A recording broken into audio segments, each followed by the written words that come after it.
Entouré de luxe, il semblait inaccessible. Mais il a suffi de la voir avec les mains couvertes de terre pour que le millionnaire s'ouvre comme jamais auparavant et demande quelque chose qu'aucune femme n'a compris du premier coup. Que pensez-vous qu'il va se passer dans cette histoire? Commentez et n'oubliez pas de vous abonner à notre chaîne et dites-nous de quelle ville vous nous regardez. Je vous promets que ce sera la meilleure histoire que vous entendrez de votre vie. Si cette histoire vous a ému, en tant qu'auditeur premium, il existe des romances encore plus profondes, intenses et secrètes. Ce sont des histoires que seuls les membres les plus intimes connaissent. Cliquez sur « Devenir membre » maintenant et écoutez les meilleures histoires exclusives à un prix abordable. François Mercier contemplait Paris du haut de son penthouse sur l'avenue Montaigne. 42. 15 propriétaires de l'une des plus grandes entreprises technologiques du pays et une fortune estimée à plusieurs milliards. Le champagne dans sa flûte coûtait plus que ce que beaucoup de Français gagnaient en un mois. C'était une autre de ces fêtes extravagantes, remplies de personnes importantes, de politiciens, de célébrités et de ceux qu'il appelait ses amis. La musique forte, les rires forcés et les compliments vides ne parvenaient plus à combler le gouffre qui grandissait en lui. « Félicitations pour ton nouveau contrat international, François », dit Richard Dupont, un entrepreneur immobilier, en lui tapotant l'épaule tandis que ses yeux évaluaient discrètement la montre de luxe au poignet de François.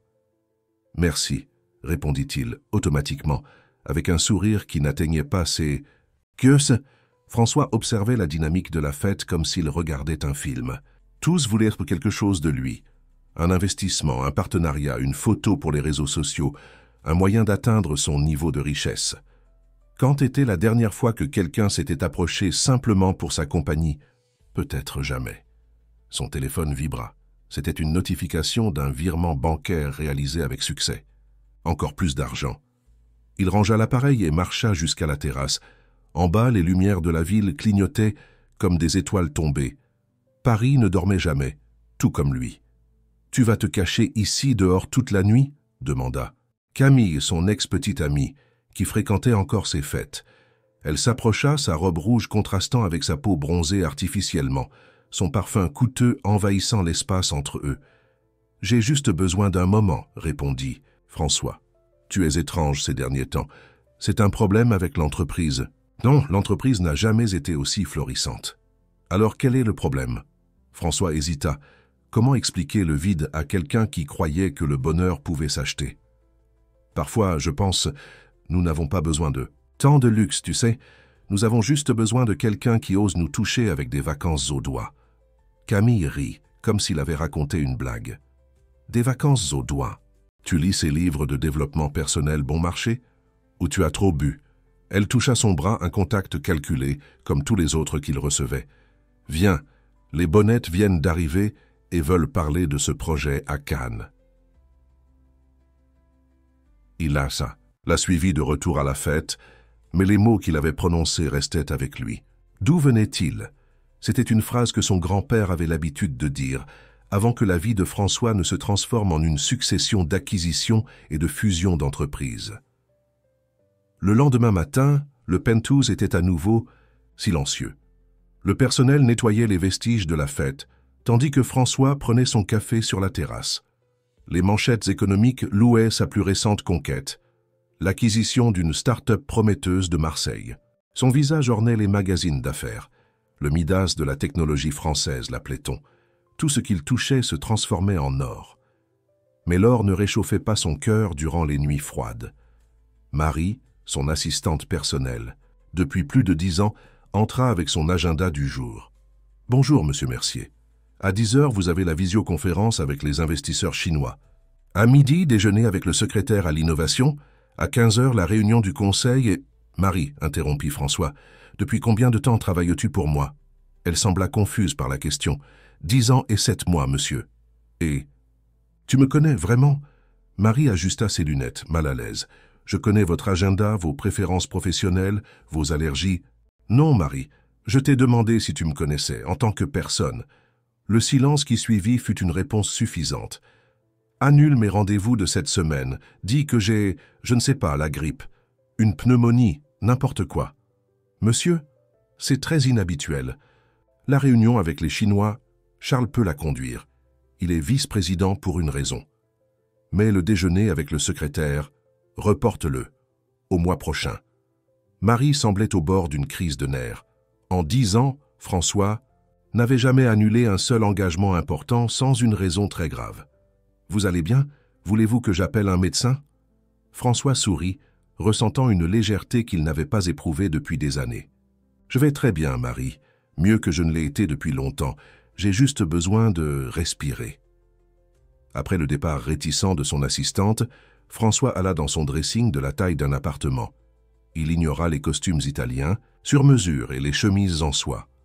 Au fond, dans un tiroir presque oublié, il trouva des jeans délavés, des t-shirts simples et des baskets qu'il portait lorsqu'il visitait des chantiers ou quand il voulait passer inaperçu, ce qui était rare.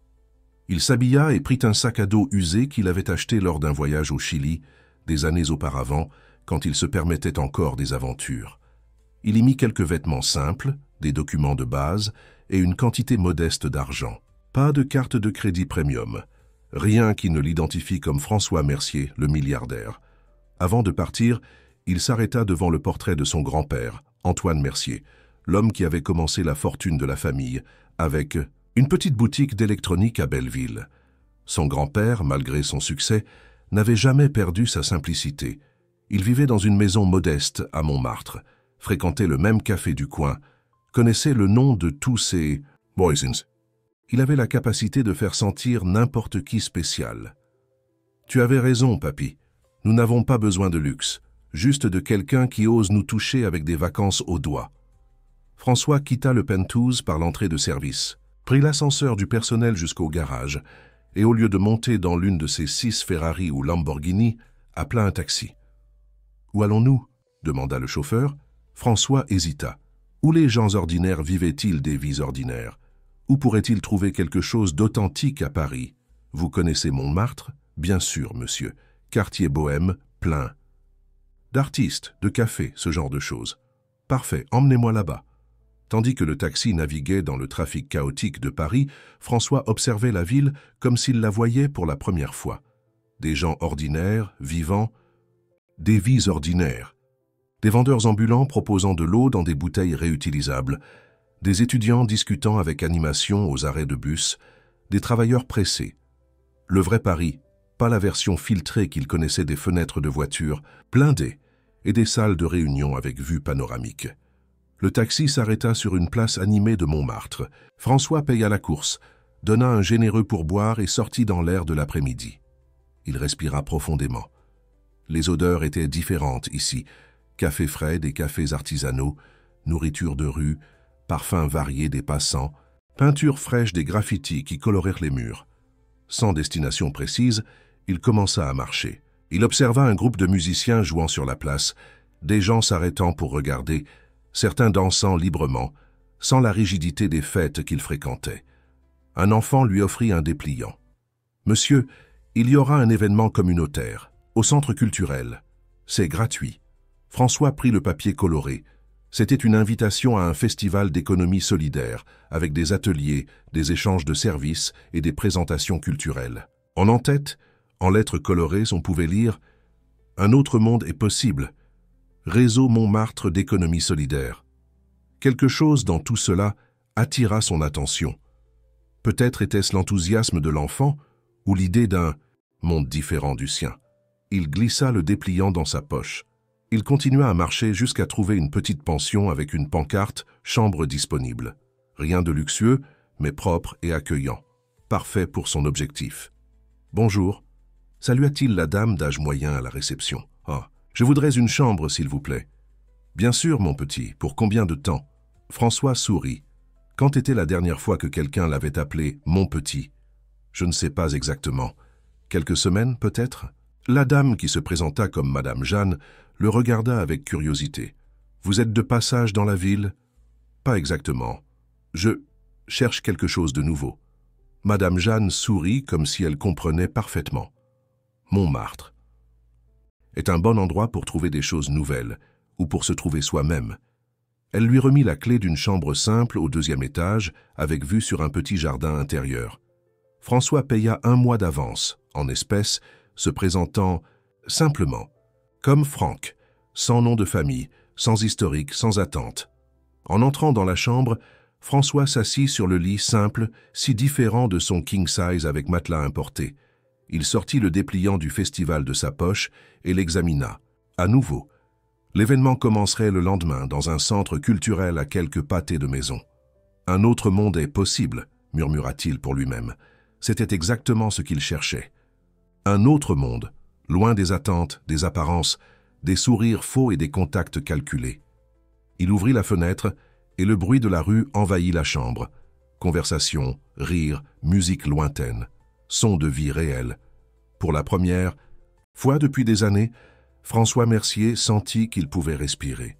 Le centre culturel où se déroulait le festival du réseau Montmartre bouillonnait d'activités. Ancienne maison de maître transformée en espace communautaire, elle conservait l'architecture originale du début du XXe siècle, avec ses hauts plafonds et ses larges fenêtres, mais abritait maintenant des expositions d'art, des ateliers et des rencontres qui promouvaient l'économie solidaire.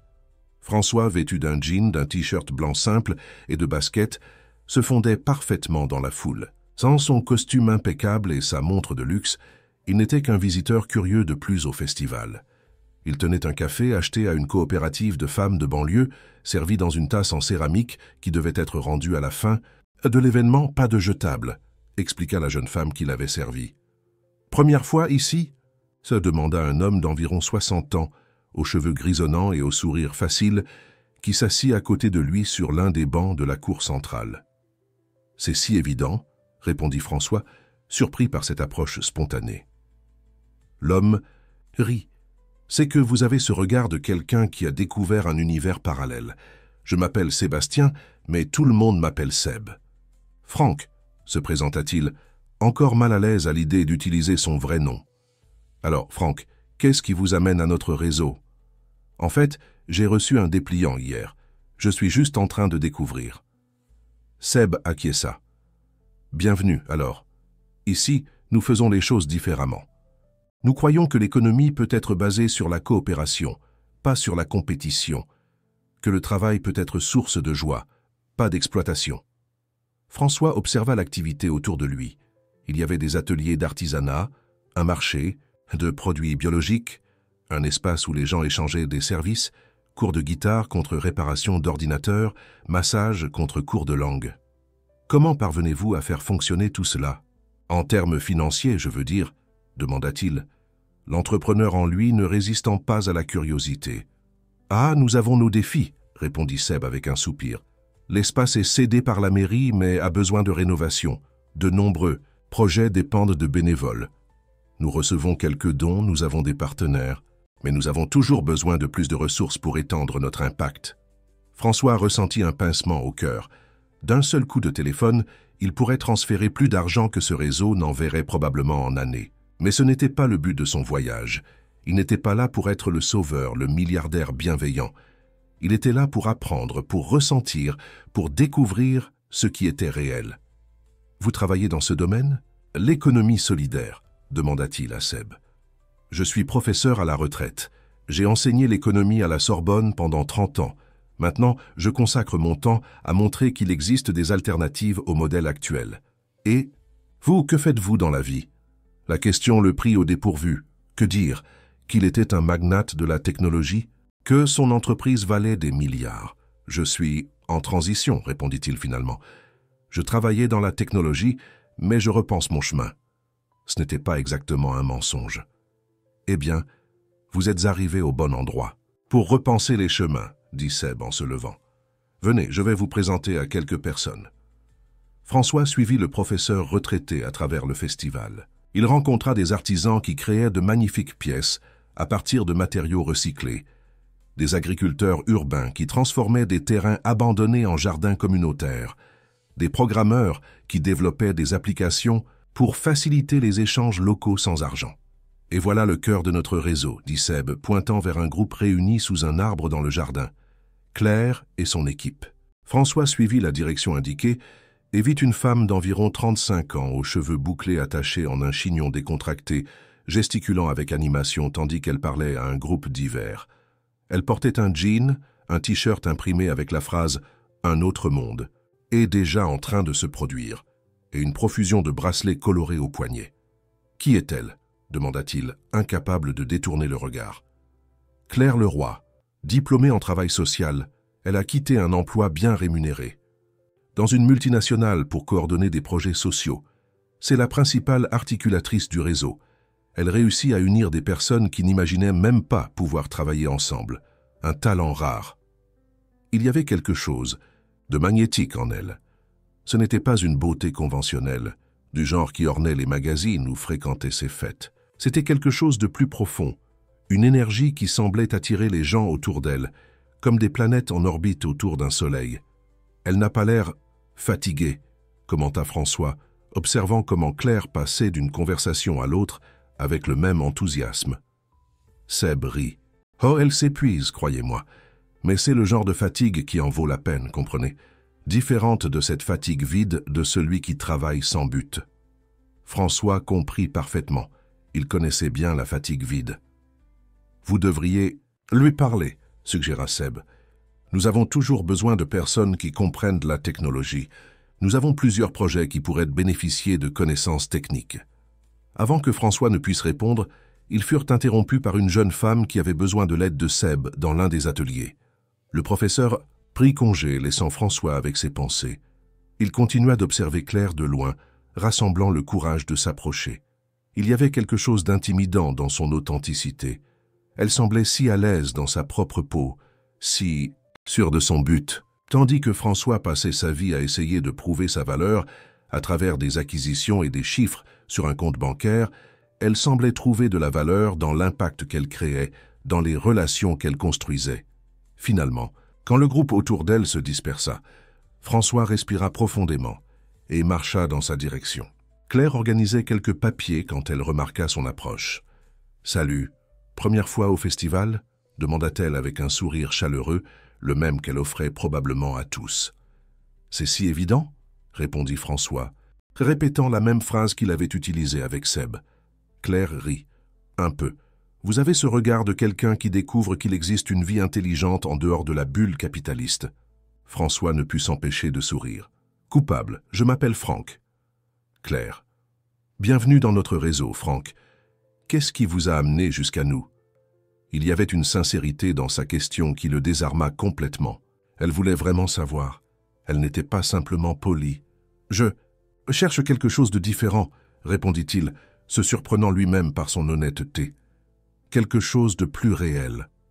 Le regard de Claire s'adoucit comme si elle avait reconnu quelque chose en lui. « Eh bien, vous êtes venu au bon endroit. Ici, nous essayons de construire des relations plus vraies, moins médiées par l'argent et le statut. Ce n'est pas parfait, bien sûr. Nous sommes humains, après tout. Mais nous essayons. Seb a mentionné que vous avez des projets liés à la technologie, » commenta François, cherchant un moyen de se rapprocher.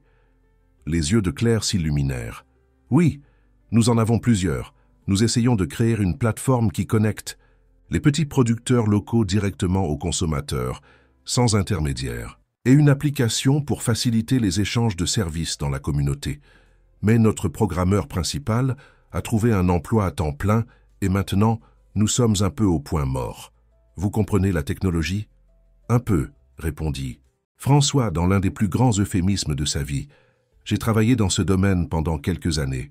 Ce serait incroyable si vous pouviez jeter un œil au projet. Nous n'avons pas les moyens de payer, mais nous offrons des échanges de services, des repas pendant le travail, et la satisfaction de faire partie de quelque chose qui change des vies. » François sentit une vague de chaleur dans sa poitrine. C'était la première fois depuis des années que quelqu'un le voulait pour ses compétences, pas pour son argent ou son influence. « J'adorerais aider, » répondit-il sincèrement. « Super. » Claire consulta sa montre, un modèle simple avec un bracelet en tissu coloré. « Je dois coordonner un atelier maintenant, mais que diriez-vous de passer demain? Nous pourrons discuter plus tranquillement des projets. » « Bien sûr, demain c'est... »« Parfait. Génial. Venez vers 10 heures. Nous avons du café frais et des croissants tous les matins. » Elle hésita un moment, l'étudiant. « Vous n'êtes pas d'ici, de Paris, n'est-ce pas? » Pourquoi cette question? Claire haussa les épaules. « Je ne sais pas. Il y a quelque chose en vous. Un regard. De quelqu'un qui voit tout pour la première fois.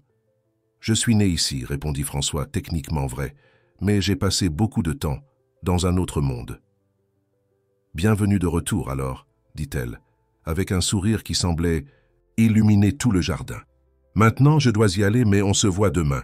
François l'observa s'éloigner, saluant des gens en chemin, touchant des bras, donnant des accolades, complètement à l'aise dans cet environnement communautaire. Son monde de pentouses luxueux et de voitures importées semblait de plus en plus lointain, comme un rêve dont il se réveillait lentement. Il passa le reste de l'après-midi à explorer le festival, parlant avec des gens qui n'avaient aucune idée de qui il était ou de ce qu'il valait financièrement, et qui, étonnamment, semblaient intéressés par ses idées, pas par son potentiel en tant que contact ou investisseur. À la fin de la journée, il retourna à la pension de Madame Jeanne, s'allongea sur le lit simple et fixa le plafond. Il n'y avait pas le bruit de la climatisation de dernière génération, seulement le son distant de la rue, la musique d'un café proche, des conversations et des rires. Son de vie réel. Il prit son téléphone, pas son smartphone ultra-technologique habituel, mais un modèle basique qu'il avait acheté en chemin vers Montmartre. Il avait des dizaines d'appels manqués de Marie, son assistante, et quelques messages inquiets de Charles, son vice-président. Il éteignit l'appareil. Ce monde pouvait attendre. Demain, il reverrait Claire. L'idée le remplit d'une attente presque adolescente. Il y avait quelque chose en elle qui l'intriguait profondément. Ce n'était pas seulement sa beauté naturelle ou son charisme, mais la façon dont elle semblait complètement présente, à chaque moment, dans chaque interaction. Comme si chaque personne à qui elle parlait était la plus importante du monde, à cet instant. Quand était la dernière fois que quelqu'un l'avait regardé ainsi, voyant François pas le milliardaire Mercier? Avec cette pensée, il s'endormit, bercé par les sons de Montmartre, rêvant de bracelets colorés et de la possibilité d'un autre monde. Le lendemain matin, François se réveilla avec le soleil, entrant par les fentes du rideau simple. Il n'y avait pas de réveil programmé, ni Marie pour lui rappeler ses engagements, ni chauffeur attendant pour l'emmener au bureau. La sensation était étrangement libératrice. Il prit une douche, s'habilla, de façon décontractée, et descendit pour le petit déjeuner à la pension. Madame Jeanne servait personnellement les clients, racontant des histoires du Montmartre d'autrefois, quand c'était encore un quartier d'immigrants espagnols et italiens avant l'invasion des bars branchés et des galeries d'art.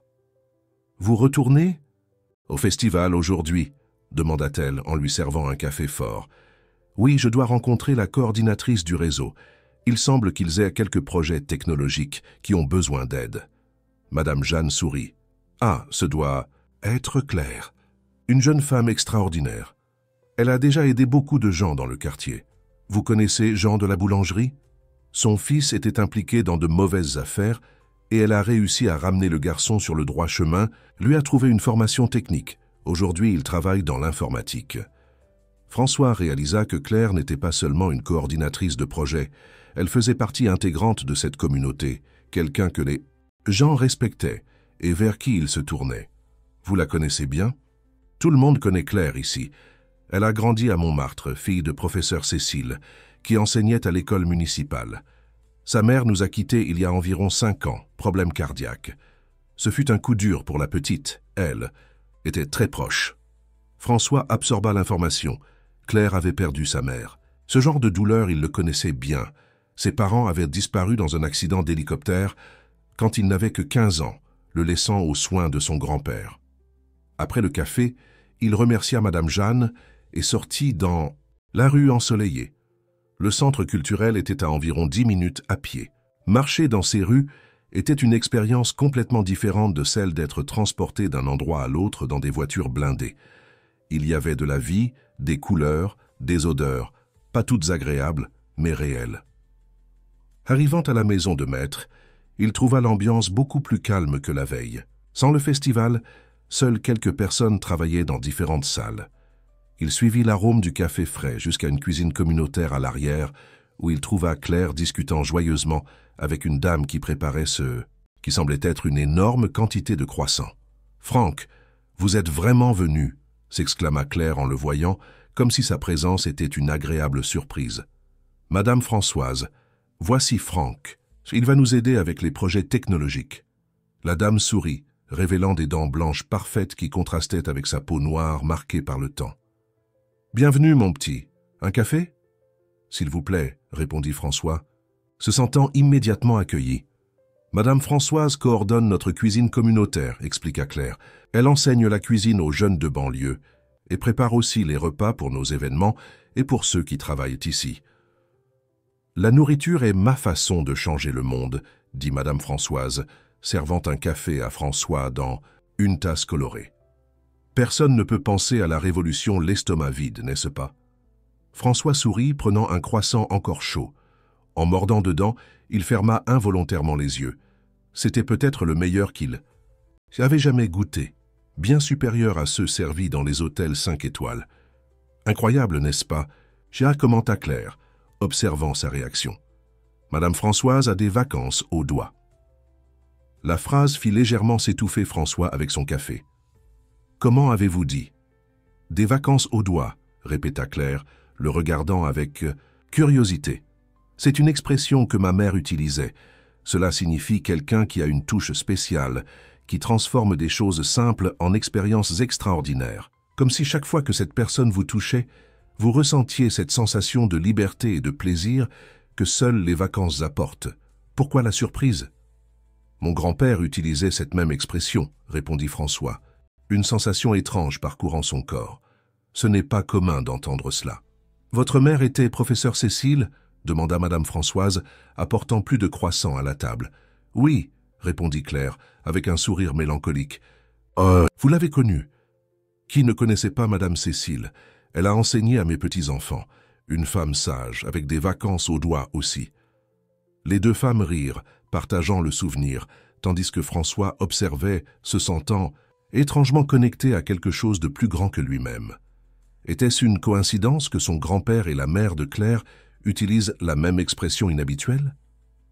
Bien, au travail, suggéra Claire, se levant. Nous avons beaucoup à vous montrer. François la suivit jusqu'à une salle à l'arrière de la maison où quelques ordinateurs anciens étaient disposés sur des tables simples. Des affiches colorées sur les murs parlaient d'inclusion numérique, de logiciels libres et de coopérativisme.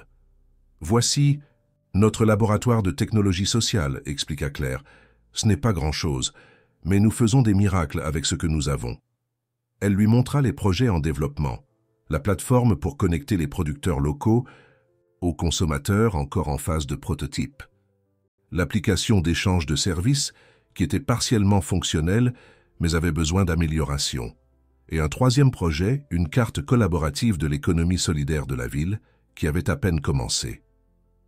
François examina le code, surpris par la qualité du travail compte tenu des limitations de ressources. Qui que ce soit qui avait commencé cela était talentueux, mais il était clair qu'il manquait de temps et de connaissances spécifiques pour finaliser. « Qu'en pensez-vous? C'est récupérable ?» demanda Claire, une touche d'anxiété dans sa voix. « Définitivement, » répondit François. « Il y a une bonne base ici. Il faudrait refactoriser certaines parties, améliorer l'interface, optimiser la base de données. Mais oui, c'est viable. » Le visage de Claire s'illumina. « C'est incroyable. Combien de temps pensez-vous que cela prendrait? Et plus important, combien de temps pouvez-vous nous accorder ?» François réfléchit un moment. Dans des circonstances normales, il aurait dit que des projets comme ceux-ci nécessiteraient une équipe de développeurs travaillant pendant des mois. Mais il n'était pas dans des circonstances normales. « J'ai pas mal de temps libre en ce moment, » répondit-il. « Je peux venir tous les jours si cela aide. »« Tous les jours? Vraiment ?» La surprise et la joie sur le visage de Claire étaient authentiques. « Ce serait... Waouh, incroyable! Mais nous ne voulons pas abuser de votre temps. Je sais que vous devez avoir votre vie, d'autres engagements. » « En fait, je n'en ai pas, » dit François, surpris par sa propre sincérité. « Je suis dans un moment de réorientation. Travailler sur quelque chose avec un véritable objectif serait bon pour moi aussi. » Claire l'étudia intensément, comme si elle essayait de déchiffrer une énigme. « Il y a quelque chose en vous, Franck, quelque chose de différent. Je n'arrive pas à l'expliquer exactement. » « Différent comment? » « Comme quelqu'un qui a déjà trop vu, mais qui en même temps voit tout pour la première fois. » Elle sourit, brisant la tension du moment. « Quoi qu'il en soit, nous sommes très heureux de vous avoir ici. » Puis-je vous présenter au reste de l'équipe? Nous avons une réunion générale tout à l'heure. La réunion eut lieu dans le jardin avec environ 15 personnes assises en cercle. François fut présenté comme le nouveau, collaborateur dans le domaine de la technologie, et chacun parla brièvement de son rôle dans le réseau. Il y avait des professeurs, des artistes, des artisans, des étudiants, des retraités, une diversité qu'il rencontrait rarement dans ces réunions d'entreprise. Ce qui l'impressionna le plus fut la dynamique. Il n'y avait pas de hiérarchie rigide. Tous parlaient et étaient écoutés avec le même respect. Claire coordonnait mais n'imposait pas. Les décisions étaient prises par consensus, un processus qui semblait chaotique au début, mais qui produisait des résultats étonnamment cohérents. « Maintenant, notre moment de clôture », annonça Claire, lorsque toutes les questions pratiques avaient été discutées. « Quelqu'un aimerait-il partager quelque chose de personnel? Une réussite, un défi, une demande de soutien ?» Une jeune femme leva timidement la main. « J'ai obtenu une inscription à l'université », dit-elle, la voix tremblante d'émotion.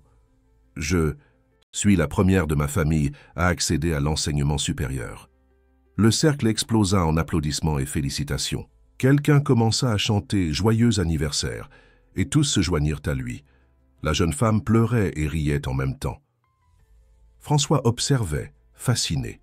Dans son monde, les réussites se mesuraient en millions et milliards, en acquisition et valorisation de marché. Ici, l'entrée d'une jeune femme à l'université était célébrée comme une victoire collective. Après la réunion, les gens se dispersèrent, chacun à ses tâches. François retourna au laboratoire de technologie et commença à travailler sur le code de la plateforme. Le temps s'envola tandis qu'il se concentrait, trouvant des solutions à des problèmes qui auraient probablement frustré le programmeur précédent. « Vous n'avez pas déjeuné », dit Claire, entrant dans la salle des heures plus tard avec une assiette de nourriture. Madame Françoise était inquiète. François regarda l'horloge, surpris de voir qu'il était déjà plus de 3 heures de l'après-midi. « J'ai perdu la notion du temps. »« Cela arrive à ceux qui font ce qu'ils aiment », commenta Claire, plaçant l'assiette à côté de l'ordinateur. « Tariz, haricots, un poulet incroyable de Madame Françoise et salade de notre jardin communautaire. »« Merci, » dit François, réalisant qu'il avait faim. La nourriture était simple mais délicieuse, très différente des plats élaborés et prétentieux qu'il consommait habituellement. Claire s'assit à côté de lui. « Comment va le travail ?»« Bien, j'ai réussi à résoudre quelques bugs critiques et je suis en train de restructurer la base de données pour la rendre plus efficace. »« C'est super, mais vous semblez triste. » L'observation le prit au dépourvu. « Triste ? Non, je suis concentré. Ma mère disait toujours que les yeux sont la fenêtre de l'âme. Et les vôtres, même quand vous souriez, portent une tristesse. » François posa sa fourchette, ne sachant pas comment répondre. Il était habitué à cacher ses émotions, à maintenir une façade de confiance et de contrôle.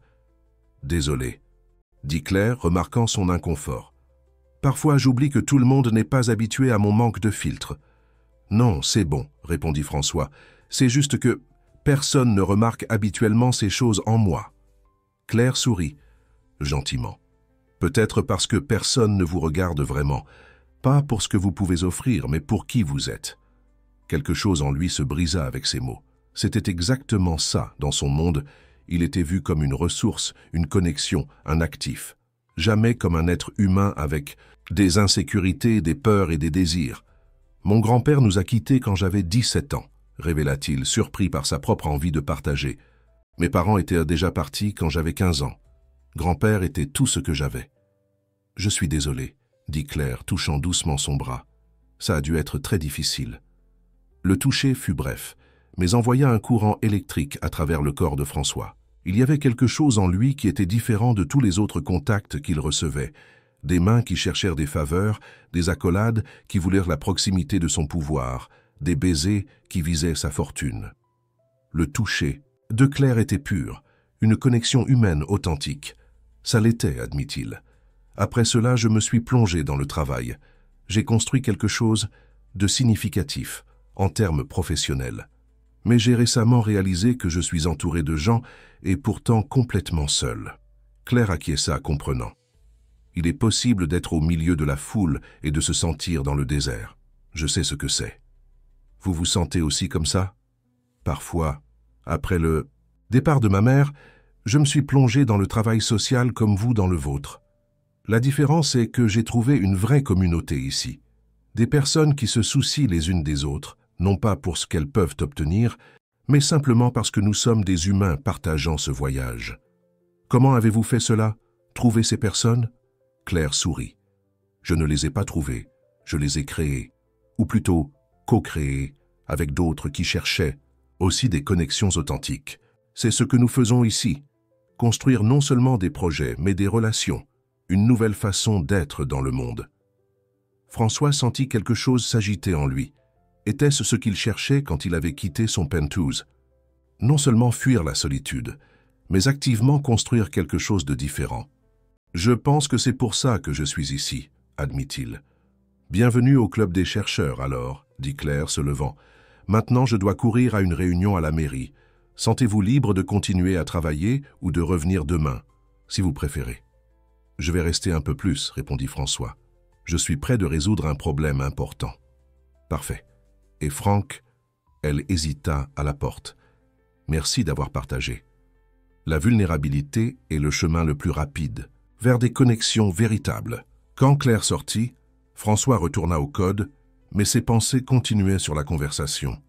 Vulnérabilité.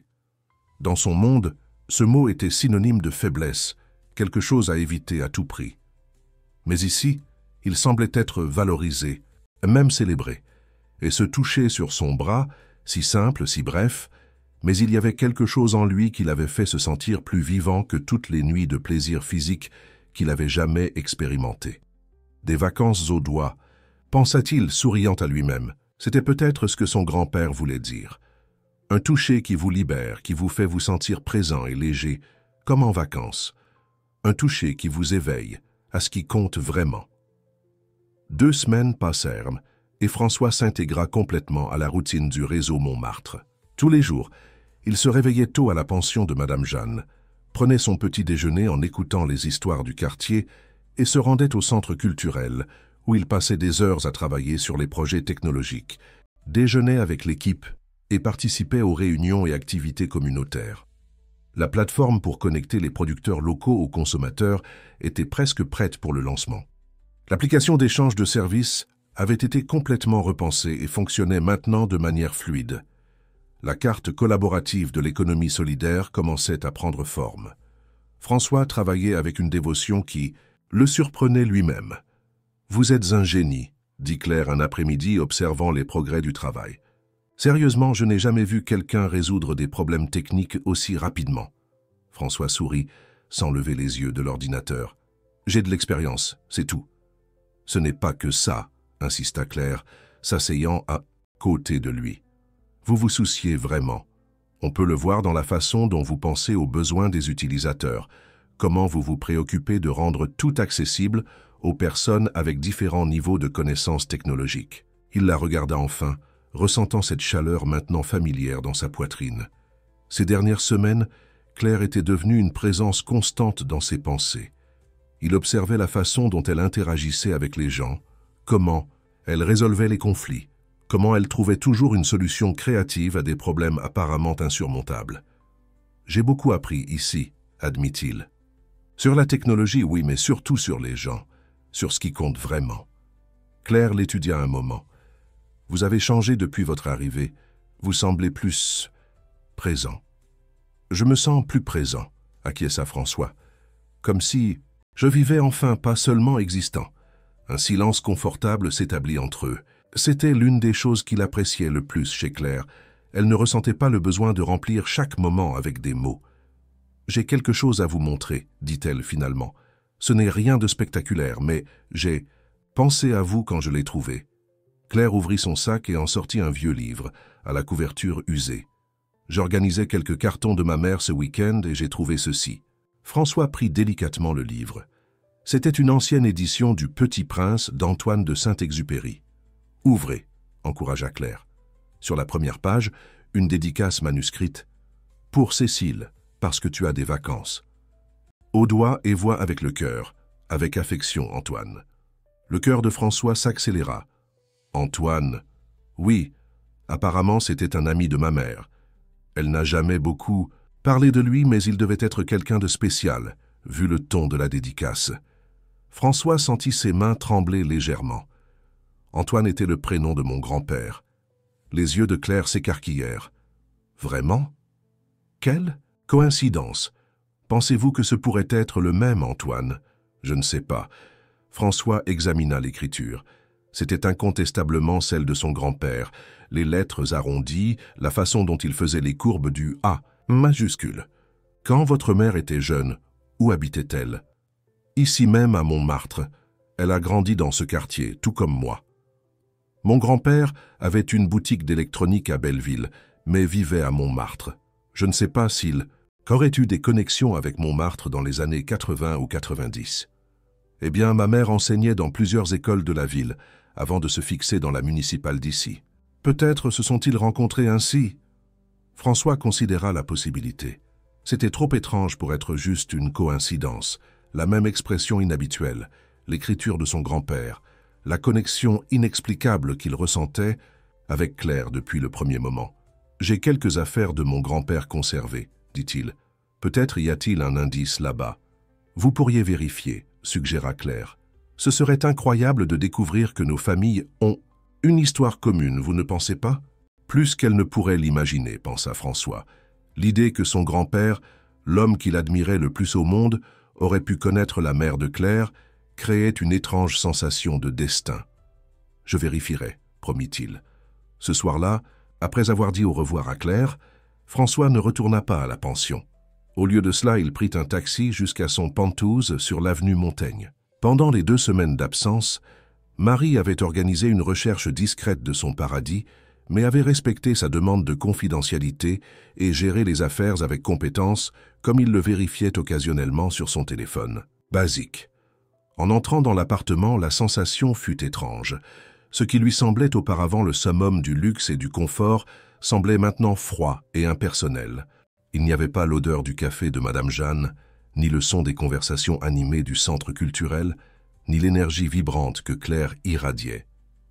Ignorant la vastitude de l'appartement, il alla directement vers une pièce spécifique, un petit bureau qui préservait quelques souvenirs de son grand-père. Là, dans une étagère verrouillée, il gardait les effets personnels dont il avait hérité. Albums photos, lettres, documents, petits souvenirs d'une vie bien vécue. Il s'assit par terre, comme il le faisait enfant, et ouvrit le coffre en bois où il gardait les trésors les plus précieux de son grand-père. Il y avait sa montre de poche, le stylo qu'il utilisait pour signer les contrats, le premier reçu de la boutique d'électronique, émis en 1970. Au fond du coffre, il trouva ce qu'il cherchait, les journaux de son grand-père. Antoine Mercier avait tenu des journaux presque toute sa vie adulte, une habitude que François avait toujours admirée, mais jamais adoptée.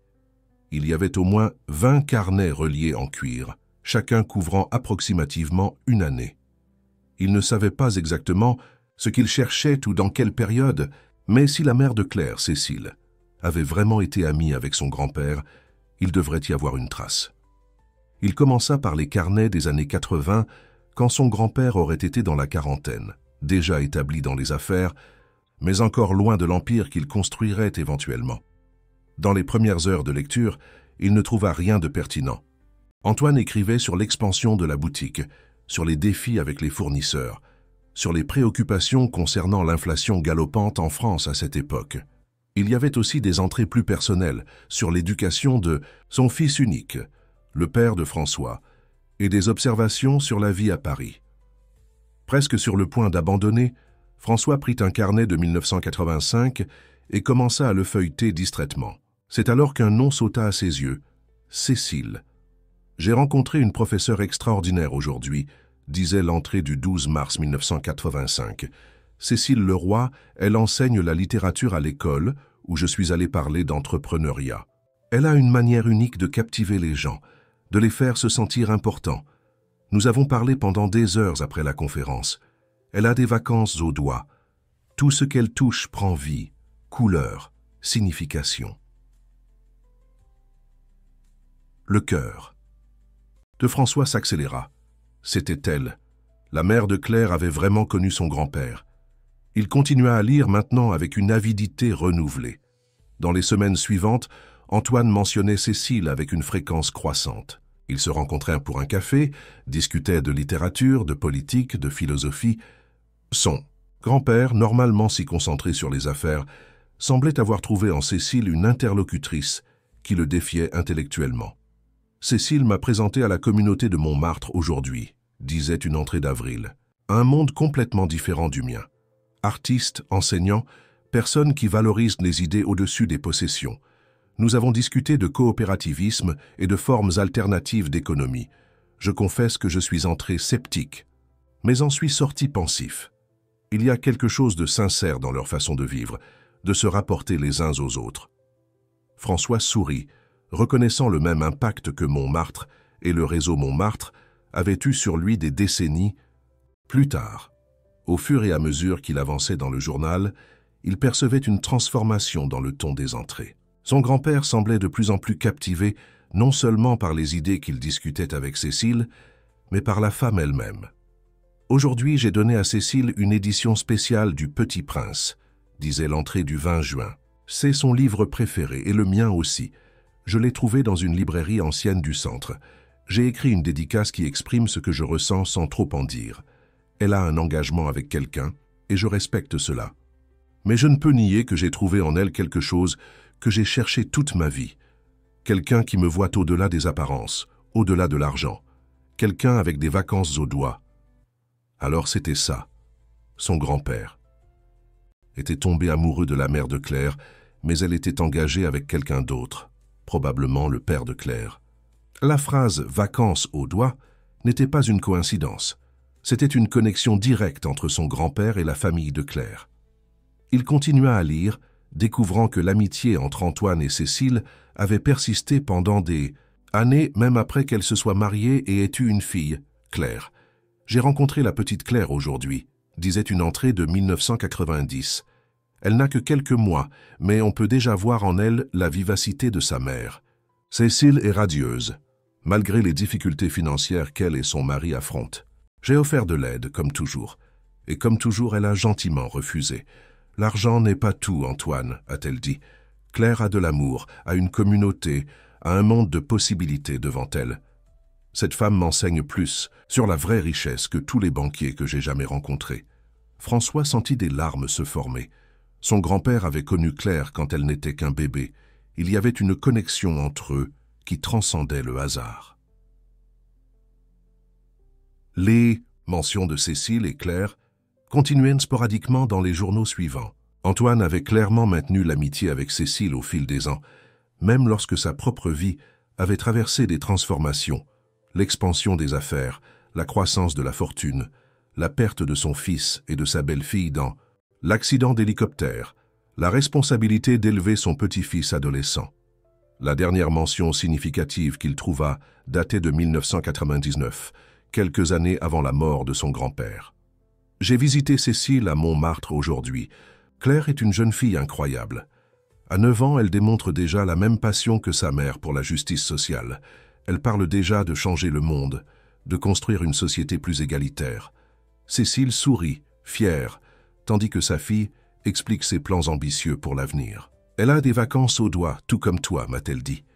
J'ai répondu que c'est elle qui a transmis ce don à sa fille. Mon propre petit-fils François est si immergé dans le monde des chiffres et de la technologie que je crains qu'il ne trouve jamais ce qui importe vraiment. Peut-être qu'un jour leurs chemins se croiseront. Ce serait une coïncidence extraordinaire, mais la vie est faite de ces choses. » François ferma le journal, se sentant étourdi. Son grand-père avait pratiquement prédit la rencontre entre lui et Claire. Ou peut-être, d'une certaine façon, l'avait-il orchestrée de l'au-delà. L'idée était trop fantaisiste, mais, à ce moment-là, elle semblait étrangement plausible. Il rassembla les journaux qui mentionnaient Cécile et Claire, les plaçant soigneusement dans un sac. Il y avait là une histoire qui devait être partagée, un lien entre le passé et le présent qui pourrait, peut-être, pointer vers un avenir différent. Avant de sortir, François s'arrêta devant le portrait de son grand-père. « Tu avais raison, papy, murmura-t-il. Surtout. » De retour à Montmartre, allongé dans le lit simple de la pension, François n'arrivait pas à dormir. La découverte de la connexion entre son grand-père et la famille de Claire l'avait laissé agité, plein de questions et de possibilités. Comment Claire réagirait-elle en l'apprenant? Verrait-elle la connexion comme un signe, comme lui, ou simplement comme une curieuse? Coïncidence. Et plus important, que ferait-il par rapport à ses sentiments grandissants pour elle? Car il ne pouvait plus le nier, il tombait amoureux de Claire. Pas de l'idée d'elle, pas de ce qu'elle représentait, mais de la personne réelle qu'il avait connue ces dernières semaines. Sa passion authentique pour la justice sociale, sa capacité à voir le meilleur chez les gens, son courage de construire quelque chose de nouveau dans un monde si plein de cynisme. Et Illy avait aussi cette incroyable sensation de familiarité, comme s'il la connaissait depuis bien plus longtemps que quelques semaines. Maintenant, il savait pourquoi. D'une certaine façon, ils étaient déjà connectés à travers son grand-père et la mère d'elle, une amitié qui avait commencé avant même la naissance de Claire. Il pensa aussi à la dernière partie de l'entrée du journal. Son grand-père s'était inquiété qu'il soit si immergé dans le monde des chiffres et de la technologie qu'il ne trouverait pas ce qui importe vraiment. Et il avait raison.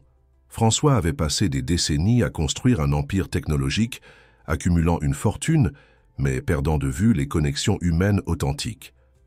C'était ironique que justement la technologie, appliquée maintenant, a un but social, soit ce qui l'avait rapproché de Claire et de la communauté du réseau Montmartre. Comme si l'univers avait trouvé un moyen de corriger son cours, de le ramener à ce qui importait vraiment.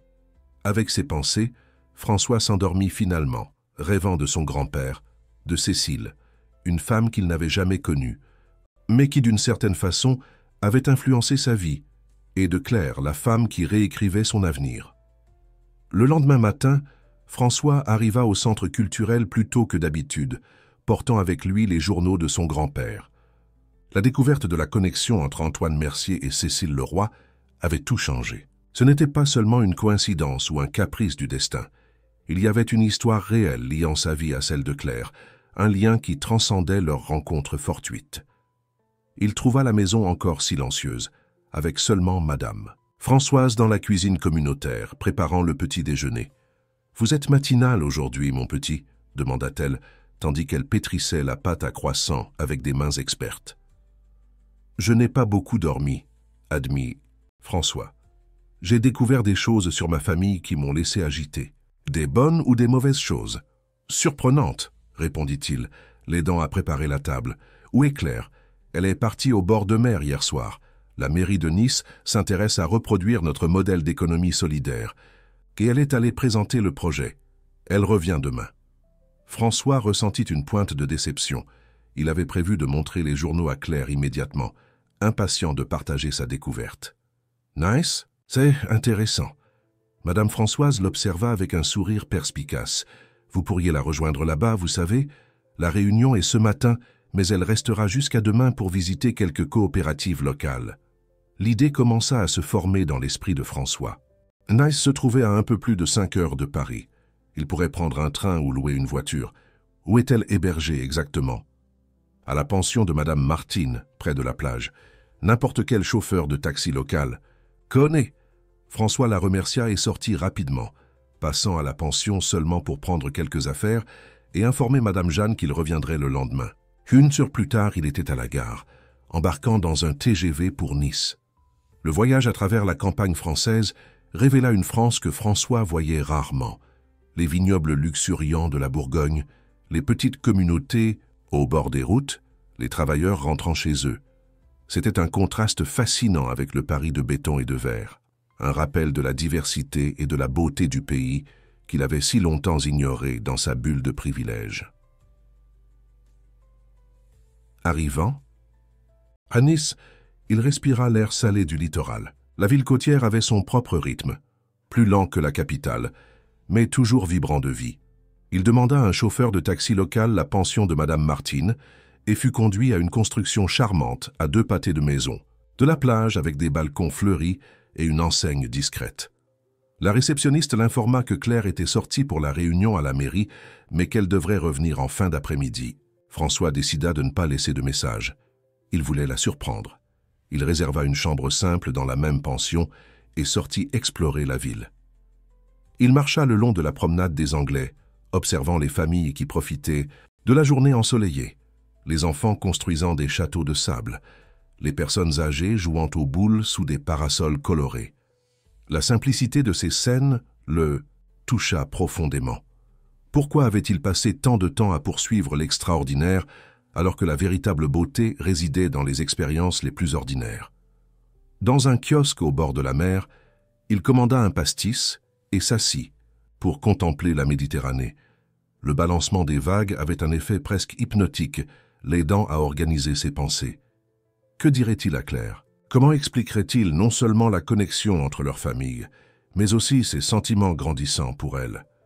Et le plus complexe, comment révélerait-il sa véritable identité? Car jusqu'à présent, elle le connaissait seulement comme Franck, un programmeur en transition de carrière. Pas comme François Mercier, le milliardaire de la technologie, dont le visage apparaissait dans les magazines d'affaires. La possibilité de sa réaction négative face à cette omission le tourmentait. Le soleil commençait à se coucher lorsque François retourna finalement à la pension. Il s'assit dans le petit jardin, feuilletant à nouveau les journaux de son grand-père, cherchant la meilleure façon de présenter cette histoire à Claire. « Franck, que faites-vous ici ?» La voix familière lui fit lever les yeux. Claire se tenait devant lui, portant une robe simple en coton, les cheveux détachés dans la brise marine, une expression de surprise authentique sur son visage. « Bonjour, dit-il, se levant soudainement nerveux. « Je suis venu vous chercher. À Nice, comment avez-vous su où j'étais? Madame Françoise me l'a dit. J'espère que vous ne m'en voulez pas. » Claire sourit, la surprise initiale cédant la place à une joie évidente. « Je ne vous en veux pas du tout, mais je suis curieuse de savoir ce qui pourrait être si urgent pour que vous voyagiez jusqu'ici. » François indiqua les journaux sur la table. « J'ai trouvé quelque chose d'important concernant mon grand-père et votre mère. » L'expression de Claire changea pour un intérêt intense. « Ma mère? Comment ça? Pouvons-nous parler dans un endroit plus tranquille ?» Ils marchèrent jusqu'à la plage, maintenant presque déserte avec la tombée de la nuit. Les lumières des bateaux clignotaient à l'horizon et la brise marine apportait une fraîcheur agréable. Ils s'assirent sur un banc de la promenade, face à la mer. « Mon grand-père tenait des journaux, » commença François, ouvrant l'un des carnets. « Quand vous m'avez montré ce livre avec la dédicace, j'étais certain de reconnaître l'écriture. Je suis allé vérifier et, bien, voyez par vous-même. » Il lui tendit le journal ouvert à l'entrée qui mentionnait la première rencontre avec Cécile. Claire lut en silence, ses yeux s'écarquillant progressivement. « C'est incroyable, » murmura-t-elle, tournant la page pour continuer à lire. « Ma mère n'a jamais mentionné un Antoine Mercier. Elle parlait parfois d'un ami entrepreneur qui avait une vision différente du monde, mais elle n'a jamais dit son nom. Apparemment, ils se sont rencontrés quand il est allé donner une conférence dans l'école où elle enseignait. Ils ont maintenu leur amitié pendant des années. » Claire feuilleta quelques pages supplémentaires, absorbant les mots. « C'est surréaliste de lire sur ma mère ainsi, à travers les yeux d'une autre personne. Et sur moi, il m'a connu quand j'étais bébé. J'ai continué à lire et j'ai trouvé plus d'entrées vous concernant toutes les deux. Il rendait visite à votre mère occasionnellement, même après qu'elle se soit mariée et que vous soyez nés.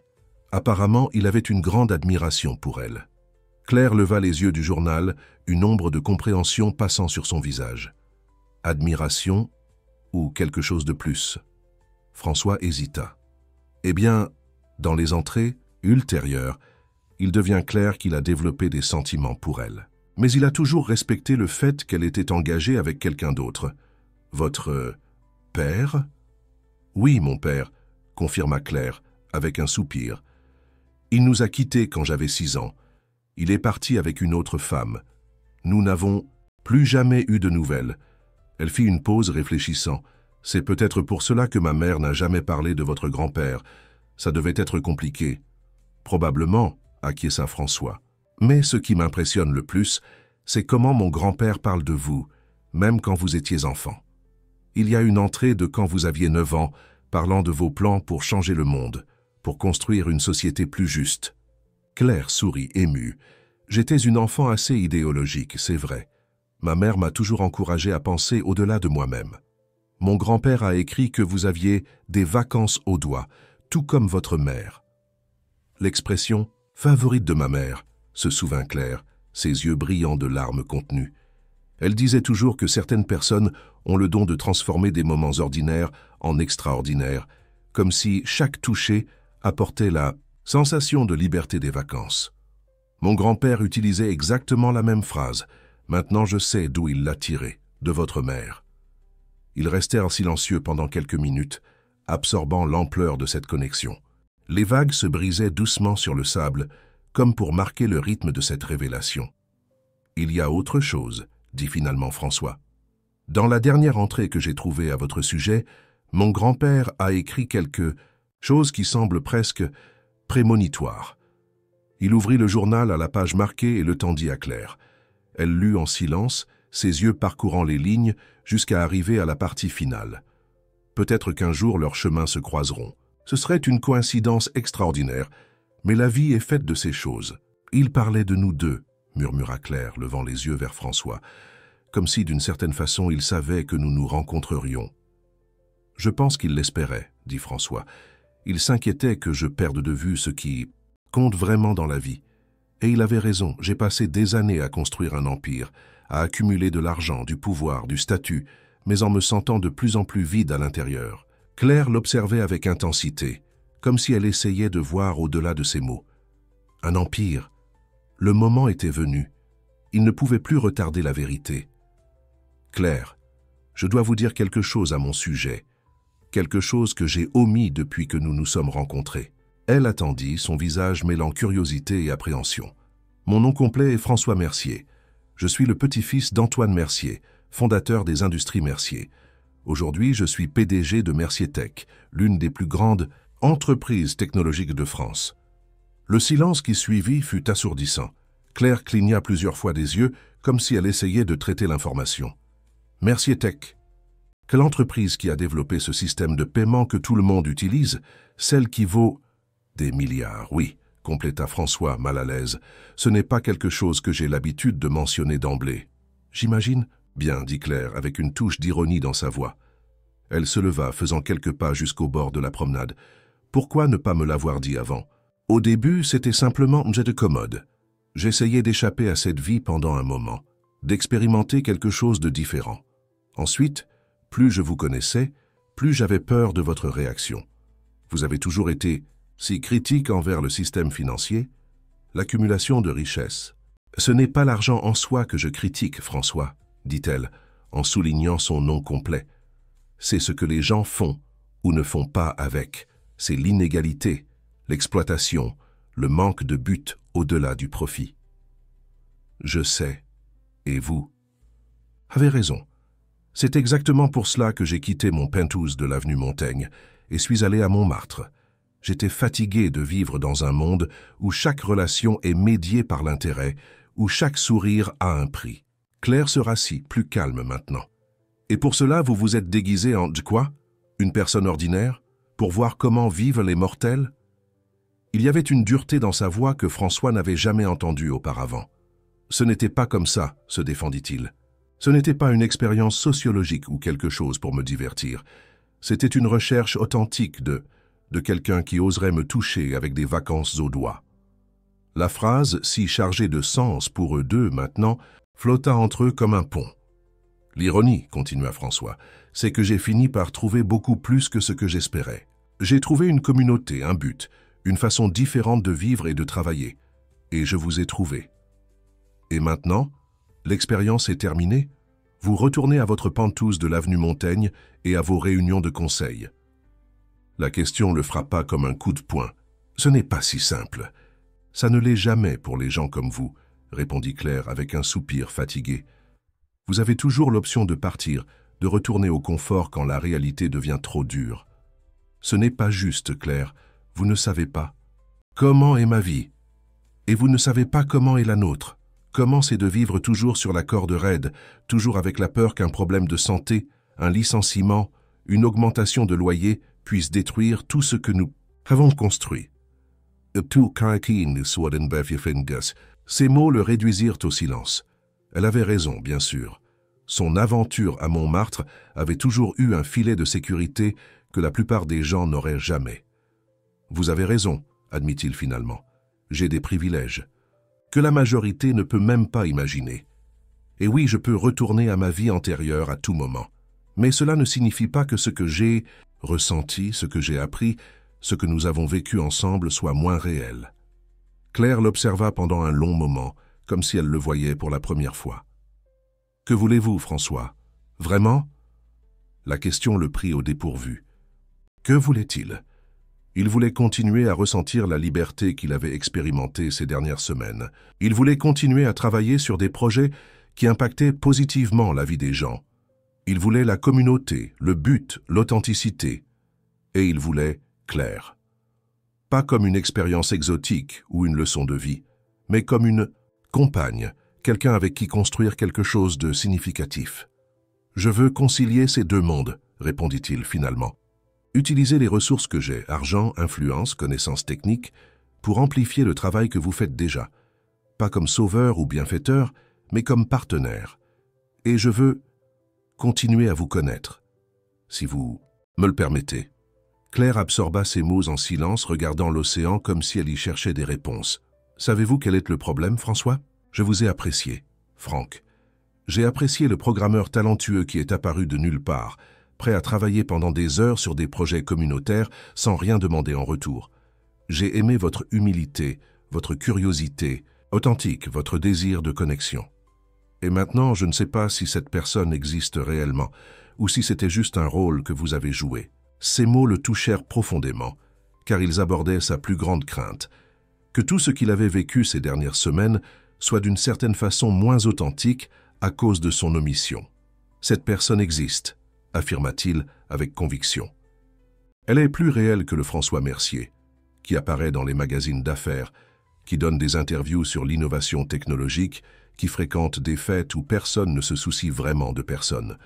Franck est qui je suis, vraiment, ou du moins qui je veux être. » Claire le regarda enfin, ses yeux reflétant la lumière de la lune qui commençait à apparaître à l'horizon. « J'ai besoin de temps pour traiter tout cela, la connexion entre nos familles, votre véritable identité. » « C'est beaucoup d'un coup. »« Je comprends, » dit François, essayant de cacher sa déception. « Je peux vous donner tout le temps dont vous avez besoin. » Ils restèrent silencieux à nouveau, côte à côte sur le banc, observant la mer. La distance physique entre eux était minime, mais François sentait un abîme émotionnel s'ouvrir. Avait-il perdu Claire avant même de vraiment la voir? « Une chose, » dit-elle finalement, brisant le silence. « Pourquoi avez-vous tant tenu à me montrer les journaux? Vous auriez pu simplement garder votre identité secrète. Continuer comme Franck, aussi longtemps que vous le souhaitiez. » François réfléchit à la question. Pourquoi avait-il ressenti ce besoin urgent de partager sa découverte? Parce que j'ai compris que je ne pourrais rien construire de vrai sur un mensonge. Et parce que, eh bien, il me semblait important que vous sachiez que notre rencontre n'était pas accidentelle. Que peut-être, d'une certaine façon, nous étions destinés à nous rencontrer. Claire sourit légèrement, le premier sourire depuis la révélation. Je ne savais pas que les milliardaires croyaient au destin. Celui-ci commence à croire en beaucoup de choses qu'il rejetait auparavant, répondit François, lui rendant son sourire. Elle se leva, rassemblant les journaux. Il se fait tard. Je pense que nous avons besoin de dormir un peu, de laisser tout cela décanter. Bien sûr, acquiesça-t-il, se levant également. Voulez-vous garder les journaux? Il y a d'autres entrées concernant votre mère que vous aimeriez peut-être lire. J'aimerais beaucoup, répondit Claire, tenant les carnets avec soin. Merci de les partager. C'est comme récupérer un morceau de ma mère que je ne connaissais pas. Ils marchèrent vers la pension dans un silence pensif, chacun immergé dans ses propres réflexions. À l'entrée, Claire hésita. « Puis-je vous poser une dernière question? N'importe quoi. Si vous n'aviez pas découvert la connexion entre nos familles, m'auriez-vous dit la vérité ?» La question le prit par surprise, mais François connaissait la réponse. « Oui, peut-être pas si tôt, mais oui, parce que ce que je ressens pour vous est trop réel pour être construit sur un mensonge. » Claire acquiesça, comme si la réponse la satisfaisait pour l'instant. « Bonne nuit, François. »« Bonne nuit, Claire. » Tandis qu'il l'observait monter les escaliers vers sa chambre, François ressentit un mélange contradictoire d'émotions. Il avait révélé la vérité, pour le meilleur ou pour le pire. Maintenant, il ne pouvait qu'espérer que le lien qu'ils avaient là commencé à construire soit assez fort pour supporter le poids de cette révélation. Le voyage de retour à Paris fut silencieux. Claire conduisait sa petite Renault Clio, un modèle ancien mais bien entretenu, tandis que François observait le paysage par la fenêtre du passager. Bien qu'ils aient pris le petit déjeuner ensemble à la pension, la conversation avait été superficielle, comme si tous deux évitaient l'éléphant dans la pièce. « Vous êtes sûr de ne pas vouloir que je conduise ?» offrit François pour la 3e fois, alors qu'il commençait à s'approcher de Paris. « Pas besoin. Je connais bien cette route, » répondit Claire, les yeux fixés sur la route sinueuse. « De plus, je doute que vous soyez habitué à conduire des voitures populaires sans direction assistée. » Il y avait une touche de provocation dans sa voix que François interpréta comme un bon signe. Au moins, elle était disposée à plaisanter sur la situation, plutôt que de le traiter avec une froideur complète. « En fait, ma première voiture était une Peugeot 205 modèle 94, commenta-t-il.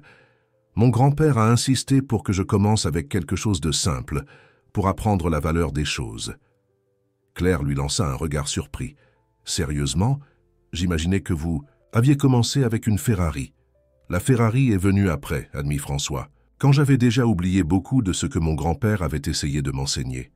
Claire acquiesça, pensive. « Votre grand-père semble avoir été un homme sage, malgré la fortune. Il a grandi pauvre dans la campagne provençale. Il n'a jamais oublié ses origines, même après le succès.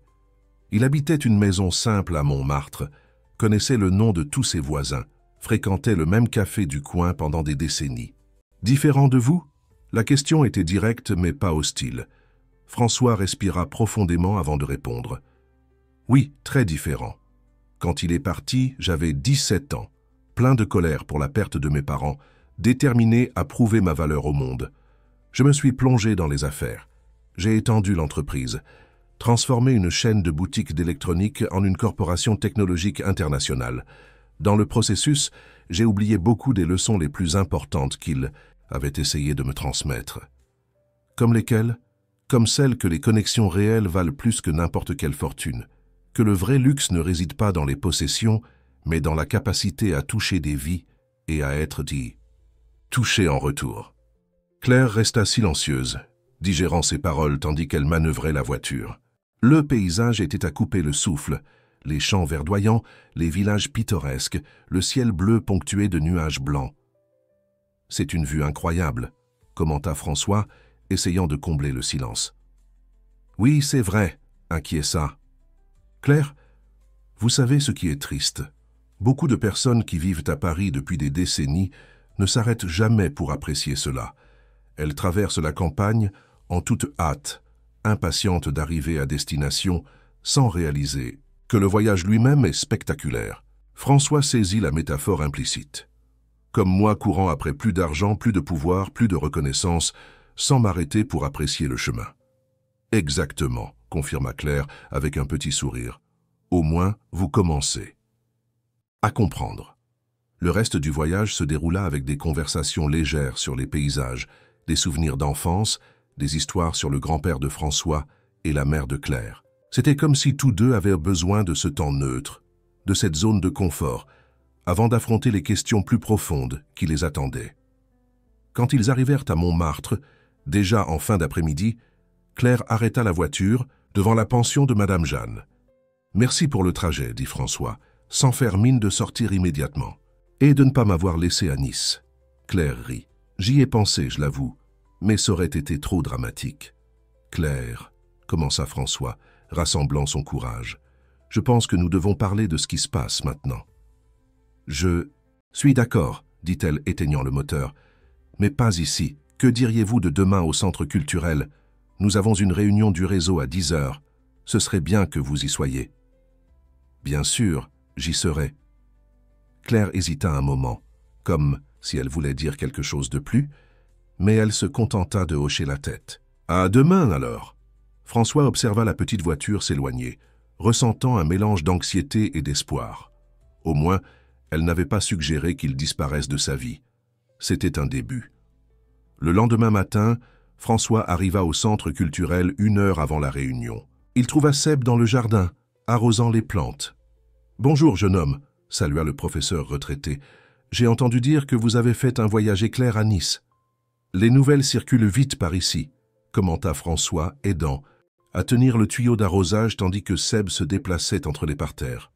Petite communauté, mon cher, il n'y a pas de secret très longtemps. En parlant de cela, François respira profondément. Je pense que je dois vous dire quelque chose avant que vous ne l'appreniez par d'autres moyens. Seb l'observa avec curiosité. Mon nom complet est François Mercier. Je suis PDG de Mercier Tech. Le professeur retraité cligna des yeux plusieurs fois, puis sourit. Eh bien, cela explique pourquoi vous êtes exceptionnellement bon en technologie. La réaction tranquille surprit François. Vous n'êtes pas qu'une. Choqué, j'ai soupçonné qu'il y avait quelque chose de différent chez vous depuis le début, admit Seb, retournant à l'arrosage des plantes. Vos mains sont trop bien soignées pour quelqu'un qui dit être venu d'en bas. Et la façon dont vous analysez les problèmes porte la marque de quelqu'un qui est habitué à prendre de grandes décisions. Il fit une pause étudiant François. La question importante n'est pas qui vous étiez avant d'arriver ici, mais qui vous choisissez d'être maintenant. Claire n'a pas réagi aussi bien quand je lui ai dit. Ah, imaginez, rit Seb. Notre Claire a un détecteur de privilèges très sensible. Mais elle a aussi un cœur énorme et un esprit ouvert. Donnez-lui du temps. C'est ce que j'essaie de faire. Et quel est votre plan maintenant? Retourner à votre vie de PDG ou continuer votre étude de terrain avec nous? La question était directe, mais sans jugement. En fait, je pensais à une troisième option, répondit François. Quelque chose qui combine les deux mondes. Intéressant, allez-vous partager cette idée lors de la réunion, s'il y a de la place pour cela? Seb sourit, énigmatique. Je suis sûr que nous trouverons de la place. La salle de réunion se remplit progressivement. François observait nerveusement la porte jusqu'à ce que Claire entre enfin. Elle le salua d'un bref sourire, mais dirigea son attention vers l'organisation de la réunion. « Bonjour à tous », commença-t-elle lorsque tous étaient installés en cercle. « Avant de commencer notre ordre du jour habituel, j'ai une annonce importante à faire. » François sentit son cœur s'accélérer. Allait-elle exposer sa véritable identité à tous? « Notre ami Franck a quelque chose à partager avec nous, » dit Claire, le regardant directement. « Quelque chose qui affecte potentiellement l'avenir de notre réseau. » Tous les regards se tournèrent vers François. Il déglutit, se leva et marcha jusqu'au centre du cercle. « Merci, Claire. » Il respira profondément, cherchant les mots justes. « Ces dernières semaines, j'ai eu le privilège de travailler avec vous, de connaître cette communauté incroyable, de faire partie de quelque chose de véritablement transformateur. Mais je n'ai pas été complètement honnête sur qui je suis. » Il fit une pause, observant les visages attentifs autour de lui. « Mon nom complet est François Mercier. Je suis le PDG et propriétaire majoritaire de Mercier Tech, l'une des plus grandes entreprises technologiques du pays. » Un murmure parcourut la salle. Certains visages montrèrent de la surprise, d'autres de la curiosité, certains même de la méfiance. Je suis venu à Montmartre cherchant quelque chose de différent, quelque chose de réel. J'étais fatigué de la superficialité qu'apportent l'argent et le pouvoir, des relations basées sur l'intérêt, de la sensation constante de vide malgré tout le succès. Et j'ai trouvé ici exactement ce que je cherchais, une communauté authentique, des personnes qui se soucient les unes des autres, un travail avec un véritable objectif. Il regarda Claire qui l'observait avec une expression neutre. Ces dernières semaines, j'ai appris plus sur l'économie solidaire, sur le coopérativisme, sur la véritable signification de la richesse que dans toute ma vie antérieure. Et cela m'a amené à une réflexion profonde sur la façon dont je peux utiliser les ressources que j'ai, argent, influence, connaissances techniques, pour amplifier le travail incroyable que vous faites déjà. François fit une pause, sentant la tension dans la salle. Certaines personnes semblaient intéressées, d'autres sceptiques. C'est pourquoi je voudrais proposer un partenariat. Pas comme philanthropie ou charité, mais comme un véritable investissement dans l'économie solidaire. Je suis prêt à créer un fonds de 50 millions d'euros pour financer des projets comme les vôtres dans toute la France, avec le réseau Montmartre comme gestionnaire indépendant de ses ressources. Le murmure s'intensifia. 50 millions était une somme qui dépassait de loin tout budget avec lequel ce groupe avait jamais travaillé. De plus, continua François, je propose de mettre à disposition l'infrastructure technologique de Mercier Tech pour développer les projets que nous développons ici. la plateforme de connexion entre producteurs et consommateurs, l'application d'échange de services, la carte collaborative, tout cela peut avoir une portée nationale, peut-être même internationale, bénéficiant à des milliers de personnes. Il respira profondément avant de conclure. Je n'offre pas cela comme un sauveur ou un bienfaiteur. Je l'offre comme quelqu'un qui croit profondément en ce que vous faites et veut en faire partie. Comme quelqu'un qui a trouvé ici un but qui manquait dans sa vie et veut contribuer de manière significative à cette vision du monde. Le silence qui suivit était dense, chargé de sens. Ce fut Madame Françoise qui finalement le rompit. « Et quel serait votre rôle dans tout ?»« Cela, mon petit. Vous seriez le propriétaire de ce fonds, le chef qui décide qui reçoit quoi ?» La question était directe et importante. « Non », répondit François avec fermeté. « Le fonds serait géré par un conseil indépendant, formé de représentants, de divers réseaux d'économie solidaire, y compris le réseau Montmartre. Mon rôle serait simplement de soutien technique et financier initial. Je veux mettre des ressources au service de ceux qui comprennent vraiment les besoins et les potentialités des communautés. »« Et qui gagnez-vous » demanda un jeune artisan, la méfiance évidente dans sa voix. François sourit. « Une question juste. En termes financiers, rien directement. En fait, ce serait un investissement sans retour monétaire pour moi. Mais je gagnerais quelque chose de bien plus précieux. L'opportunité de participer à une transformation réelle, d'utiliser mes privilèges pour quelque chose qui fait vraiment une différence, pas seulement pour accumuler plus de zéros sur un compte bancaire. » Seb leva la main. « La proposition est tentante, sans doute, mais comment garantir que cet argent ne dénaturera pas l'objectif du réseau? Comment éviter que nous devenions dépendants ou que nous perdions notre autonomie? » Une autre excellente question, reconnut François. La structure juridique serait une fondation indépendante, avec des statuts clairs garantissant l'autonomie des réseaux bénéficiaires. L'argent serait disponible comme dotation initiale, les rendements finançant les projets continuellement. Et il y aurait des clauses explicites empêchant toute interférence externe dans les décisions des communautés. La discussion s'intensifia, avec des questions techniques sur la structure juridique, la gouvernance, les critères de sélection des projets. François répondait avec patience et honnêteté, admettant quand il n'avait pas toutes les réponses et proposant qu'ils construisent ensemble les solutions. Durant tout ce temps, Claire resta silencieuse, observant attentivement. Son visage ne révélait pas ce qu'elle pensait de la proposition. Après presque 1 heure de débat, elle s'exprima finalement. « Je remercie pour la proposition, François. C'est sans doute quelque chose qui mérite une considération sérieuse. Mais, comme nous le faisons toujours ici, nous ne prenons pas de décisions importantes dans le feu de l'action. Nous devons réfléchir, consulter plus de personnes de la communauté, comprendre toutes les implications. » « Bien sûr, acquiesça François. Je n'attendais pas une réponse immédiate. C'est une décision trop importante pour être prise. À la hâte. Je propose que nous formions un groupe de travail pour analyser la proposition en détail, continua Claire.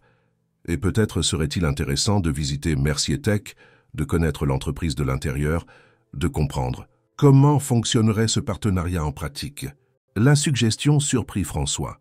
C'était la première indication claire qu'elle était ouverte à l'idée. « Ce serait parfait, » répondit-il. « Je peux organiser une visite quand vous voulez. »« La semaine prochaine, alors ?» décida Claire. Et en attendant, François continue à travailler avec nous sur les projets en cours, comme bénévole bien sûr. Il y avait une touche de provocation dans sa voix, et plusieurs sourires apparurent autour de la salle. « Ce sera un honneur, » répondit François, ressentant un immense soulagement. Le reste de la réunion suivit, l'ordre du jour normal, mais il était évident que la proposition de François avait modifié la dynamique. Certaines personnes le regardaient avec une méfiance renouvelée, d'autres avec curiosité et intérêt. Quand la réunion se termina, la plupart se dispersèrent pour leurs activités habituelles. François était sur le point de retourner au laboratoire de technologie quand Claire s'approcha. « Pouvons-nous parler? En privé ?»« Bien sûr, » répondit-il, la suivant jusqu'au jardin arrière, un espace tranquille avec un petit banc sous un cerisier.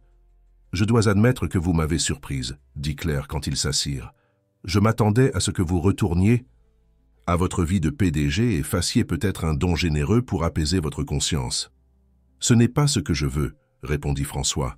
« Je ne cherche pas l'absolution ou un projet de charité pour me sentir mieux avec moi-même. Alors que cherchez-vous exactement? La question plana entre eux, chargée de significations possibles. Je cherche un chemin qui ait du sens, répondit-il finalement. Un moyen de concilier qui j'étais avec qui je veux être. D'utiliser les ressources que j'ai accumulées pour quelque chose qui compte vraiment. Claire l'observa pendant un long moment, comme si elle évaluait la sincérité de ses paroles. Et cela inclut de rester à Montmartre, travailler avec nous comme un, programmeur bénévole milliardaire. François sourit. Pourquoi pas? Ce n'est pas comme si je devais être au bureau tous les jours. L'entreprise fonctionne très bien avec l'équipe que nous avons. Et votre Penthouse de l'avenue Montaigne, vos Ferrari, vos dîners d'affaires, ils font partie de ma vie, oui. Je ne vais pas prétendre que je vais renoncer à tout cela du jour au lendemain. Mais ils ne sont plus le centre de mon univers. Claire soupira, regardant les feuilles du cerisier qui se balançaient doucement dans la brise. Savez-vous ce qui m'inquiète, François? Que ce ne soit qu'une phase pour vous. Un chapitre intéressant dans votre biographie, cette fois où j'ai vécu comme les gens ordinaires. Et quand le charme sera passé, quand la nouveauté se sera usée, vous partirez laissant derrière vous des projets inachevés et des personnes. La vulnérabilité dans sa voix en disant « personne » ne passa pas inaperçue. « Je comprends votre inquiétude, » dit François, choisissant ses mots avec soin. « Et si nous parlions seulement d'un projet ou d'une expérience, vous auriez entièrement raison. Mais ce que j'ai trouvé ici, ce que je ressens, est beaucoup plus profond que cela. » Il hésita, puis décida d'être complètement honnête. « Je tombe amoureux de vous, Claire. Pas du concept de vous, ou de ce que vous représentez, mais de la personne réelle que j'ai connue ces dernières semaines. Votre passion, votre intégrité, votre capacité à voir le meilleur chez les gens, même quand ils ne le méritent pas. Cela a changé quelque chose de fondamental en moi. » Claire sembla momentanément sans mots, ses yeux révélant un mélange d'émotions contradictoires. « C'est compliqué, » dit-elle finalement. « Vous et moi, nous sommes de mondes si différents. » « Sommes-nous vraiment ?» questionna François. « Ou est-ce juste la surface? Au fond, ne cherchons-nous pas les mêmes choses? Une connexion réelle, un but, la sensation que notre travail compte? » « Peut-être, » admit Claire. « Mais le chemin jusqu'ici façonne qui nous sommes.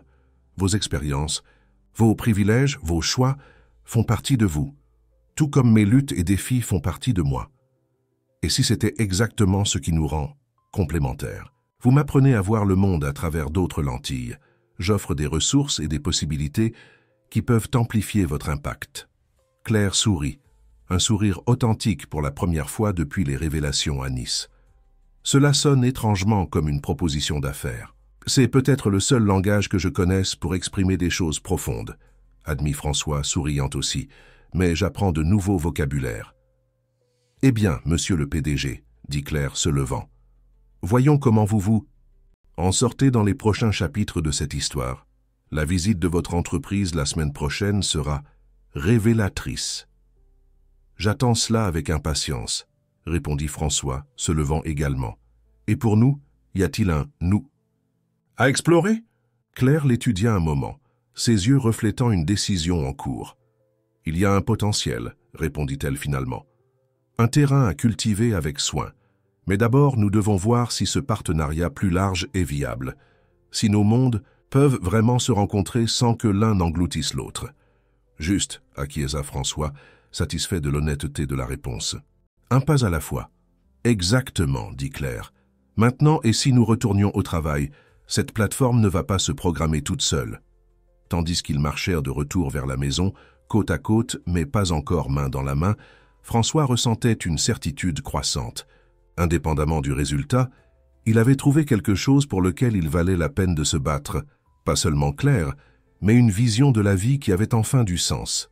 Une façon d'être dans le monde qui honorait l'héritage de son grand-père et en même temps créait quelque chose de nouveau et significatif. Et peut-être, juste peut-être, trouverait-il quelqu'un pour partager ce voyage, quelqu'un avec des vacances aux doigts. Le siège de Mercier Tech occupait un impressionnant bâtiment de verre et d'acier, au cœur de la Défense, reflétant le ciel de Paris dans ses fenêtres miroirs. Dans le hall d'entrée, un énorme panneau numérique affichait des statistiques en temps réel sur les transactions traitées par la plateforme de paiement de l'entreprise, des chiffres qui tournaient en millions chaque seconde. Pour les membres du réseau Montmartre qui visitaient l'endroit pour la première fois, le contraste avec la maison accueillante de Montmartre ne pouvait pas être plus évident. Claire, Seb, Madame Françoise et 5 autres représentants du réseau regardaient autour d'eux avec un mélange de fascination et d'inconfort. « C'est comme entrer sur une autre planète », commenta Seb, ajustant ses lunettes tout en observant les employés en costume passant rapidement dans le hall. « Bienvenue à Mercier Tech », dit François, émergeant de l'ascenseur. Il portait un costume impeccablement taillé, mais sans cravate, dans une tentative subtile d'équilibrer ces deux mondes. « Merci d'être venu. » Il salua chacun individuellement, laissant Claire pour la fin. Lorsque leurs yeux se rencontrèrent, il y eut un moment de reconnaissance mutuelle. Tous deux ressentaient l'étrangeté de se voir l'un l'autre dans des contextes si différents. « Belle tenue », commenta-t-elle, indiquant le costume avec un sourire provocateur. « Je vous ai presque pas reconnu sans vos t-shirts délavés. »« Je pourrais dire la même chose, » répondit François, remarquant que Claire avait échangé ses jeans habituels contre un pantalon simple, combiné avec un chemisier coloré qui conservait son essence. Il les conduisit pour une visite de l'entreprise, les bureaux spacieux et modernes, la cafétéria gastronomique où les employés recevèrent des repas gratuits, les espaces de loisirs avec table de ping-pong et jeux vidéo, et enfin, le cœur technologique de Mercier Tech, le centre de développement, où des centaines de programmeurs travaillaient sur des projets qui brassaient des milliards. Impressionnant, admit Seb, lorsqu'ils arrivèrent à la salle de réunion principale, avec vue panoramique sur la ville. Mais je me demande, avec tant de ressources, tant de talents, combien du travail que vous faites améliore réellement la vie des gens ordinaires? La question directe ne surprit pas François. C'était exactement le type de questionnement qu'il attendait et dont il avait besoin de ce groupe. Une question fondamentale, répondit-il, indiquant qu'il s'assoit à la grande table ovale. Et la réponse sincère est « moins que ce qui serait possible. Nous créons des technologies qui facilitent les transactions financières, rendons les processus plus efficaces, connectons acheteurs et vendeurs. Mais le but plus large, l'impact social positif, a été secondaire dans le meilleur des cas. Et comment votre équipe a-t-elle réagi à l'idée du partenariat avec notre réseau? Demanda Claire, à l'endroit au point qui l'inquiétait le plus. J'imagine qu'investir 50 millions sans attente de retour financier n'est pas quelque chose que votre conseil approuve facilement. En fait, répondit François, je n'ai pas encore présenté la proposition formellement au conseil. Un murmure de surprise parcourut le groupe. Alors que faisons-nous ici? Questionna l'un des artisans avec une méfiance évidente. Construire quelque chose de solide avant de formaliser, expliqua François. Je veux présenter au conseil non seulement une idée, mais un plan concret, développé conjointement avec vous. Quelque chose de si bien structuré et avec un potentiel si clair qu'il ne puisse pas refuser. Et s'il refuse malgré tout, insista Claire. François sourit. J'ai 63% des actions de l'entreprise. Je peux approuver le projet indépendamment de l'opinion du conseil, mais je préfère gagner leur soutien pour garantir un engagement institutionnel à long terme. La réponse sembla satisfaire le groupe, du moins temporairement. François présenta alors une proposition plus détaillée pour le partenariat, la création d'une fondation indépendante, la structure de gouvernance qui garantirait l'autonomie au réseau communautaire, les mécanismes de financement durable. Au fur et à mesure que la discussion avançait, François remarqua un changement subtil dans la dynamique. Ce qui avait commencé comme une confrontation entre des visions opposées du monde, le capitalisme d'entreprise versus l'économie solidaire, se transformait progressivement en un dialogue constructif sur la façon de concilier le meilleur des deux modèles. Ce qui me semble le plus précieux, observa Seb après des heures de débat, ce n'est pas seulement l'argent, mais la possibilité de créer un pont entre ces univers qui normalement ne communiquent pas. Imaginez le potentiel de transformation si nous réussissons vraiment à traduire la connaissance des communautés dans le langage des entreprises, et vice-versa. Exactement, acquiesça François enthousiaste. Et je ne propose pas seulement un financement. J'offre l'accès à une technologie de pointe, du mentorat, technique, de l'infrastructure. En même temps, Mercier Tech gagne une perspective qui nous manque désespérément, la compréhension authentique des besoins réels des gens, spécialement ceux traditionnellement exclus du système financier. Claire, qui était restée, plus observatrice pendant la dernière heure, s'exprima finalement. Tout cela semble prometteur, François. Mais j'ai encore une préoccupation fondamentale. Elle fit une pause, choisissant ses mots avec soin. Ce partenariat est-il durable au-delà de votre personne? Si demain vous décidez de suivre un autre chemin, ou si quelque chose vous arrive, tout cela s'effondre-t-il? La question touchait au cœur de la question la plus importante, la dépendance de l'initiative à une seule personne, à sa vision et à son engagement personnel. Une préoccupation légitime, reconnut François. C'est pourquoi je propose une structure juridique blindée. La fondation, une fois établie, aura une autonomie légale et financière. Le fonds sera constitué comme une dotation. Le principal reste intact, seuls les rendements sont utilisés, garantissant la pérennité. Même ainsi, insista Claire, nous savons qu'en pratique, l'engagement personnel des leaders fait toute la différence.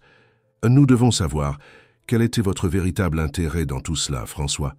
Qu'est-ce qui garantit que ce n'est pas juste un projet temporaire pour vous? Le silence qui suivit était dense. Tous dans la salle perçurent que la question allait au-delà du partenariat institutionnel. C'était aussi à propos de la relation personnelle qui se développait entre eux. François marcha jusqu'à la fenêtre, observant la ville un moment avant de répondre. Quand il se retourna, son visage avait une expression de rare vulnérabilité. Mon grand-père disait souvent qu'il y a deux types d'héritage que nous pouvons laisser dans ce monde, ce que nous construisons et ce que nous transformons. Pendant des années, je me suis concentré uniquement sur la construction. Une entreprise, une fortune, une réputation. Mais j'ai récemment réalisé que transformer des personnes, des communautés, des systèmes est infiniment plus significatif. Il revint à la table regardant directement Claire. Mon intérêt est de créer quelque chose qui me transcende, qui continue à générer un impact positif même quand je ne serai plus là. Ce n'est pas un projet temporaire, c'est le début d'une redéfinition du but de ma vie et de mon entreprise. La sincérité dans sa voix était palpable, et le groupe sembla le sentir. Il y eut un moment de silence contemplatif, brisé par Madame Françoise. « Je le crois », dit simplement la dame. « Je le vois dans ses yeux. C'est comme disait ma grand-mère, les yeux sont les fenêtres de l'âme. Et cette âme dit la vérité. » Seb sourit. « Eh bien, si Madame Françoise l'approuve, qui suis-je pour être en désaccord? Elle a le meilleur détecteur de caractère que je connaisse. » Un par un, les autres membres du réseau exprimèrent leurs opinions. La majorité, favorable au partenariat, bien qu'avec des réserves et des suggestions pour renforcer l'autonomie de la communauté. Seule, Claire resta silencieuse, ses yeux ne quittant jamais ceux de François. « Nous devons discuter de cela avec le reste du réseau, dit-elle finalement. Mais personnellement, je suis encline à croire que cela vaut la peine d'essayer. » C'était le maximum d'approbation que François pouvait espérer à ce moment, et il l'accueillit avec un sourire reconnaissant. Après la réunion, tandis que le groupe se préparait à partir, François demanda à Claire de rester un peu « Plus, j'aimerais vous montrer une chose de plus, dit-il, la conduisant vers l'ascenseur, si cela ne vous dérange pas. »« Plus de technologie impressionnante ?» demanda-t-elle avec une touche d'ironie. « Pas exactement. » L'ascenseur monta jusqu'au toit du bâtiment, s'ouvrant sur un espace inattendu, un vaste jardin sur le toit, avec des potagers en jardinière surélevée, des arbres fruitiers dans de grands pots et une vue à 360 degrés sur la ville. « Waouh !» s'exclama Claire, véritablement surprise. « Je ne m'attendais pas à cela. »« J'ai commencé à le mettre en place après avoir connu le réseau Montmartre, » expliqua François, marchant entre les sons. « Plate-bande. C'est un projet pilote d'agriculture urbaine. Les employés peuvent cultiver leurs propres aliments ici, et l'excédent est donné à un refuge voisin. »« Impressionnant, » admit Claire, touchant les feuilles de salade qui poussaient vigoureusement sous le soleil. « Il semble que Montmartre influence déjà Mercier Tech, même sans le partenariat formel. »« Vous influencez Mercier Tech, » corrigea François doucement. « Ou plutôt, vous m'influencez, et cela se reflète dans l'entreprise. » Claire sourit, un sourire qui atteignait enfin ses yeux. « C'est étrange d'être ici avec vous, dans ce contexte si différent, voir cette autre facette de votre vie. » Et que pensez-vous de cette autre facette? Honnêtement, c'est intimidant.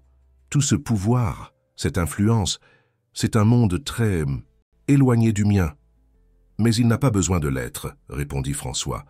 C'est exactement le point du partenariat que nous construisons, créer des ponts entre ces mondes. Ils marchèrent jusqu'au bord du jardin, où un banc en bois offrait une vue sur le bois de Boulogne. Le parc s'étendait comme une tache verte au milieu du gris urbain. « Quand j'étais enfant, dit Claire après un moment de silence contemplatif, ma mère m'emmenait au bois de Boulogne tous les dimanches. Nous n'avions pas beaucoup d'argent, mais ces jours au parc étaient magiques. Elle transformait un simple pique-nique en une aventure extraordinaire. « Des vacances aux doigts, commenta François. « Exactement, sourit Claire. Elle avait le don de transformer l'ordinaire en spécial. C'est ce que j'ai toujours essayé de faire dans mon travail avec le réseau. Montrer aux gens que nous n'avons pas besoin de beaucoup pour créer des moments significatifs, des connexions réelles. »« Mon grand-père était comme ça aussi, dit François. Même après être devenu riche, il trouvait plus de joie dans un barbecue avec les voisins à Montmartre que dans les galas qu'il fréquentait par obligation. Il se serait bien entendu, observa Claire. Votre grand-père et ma mère.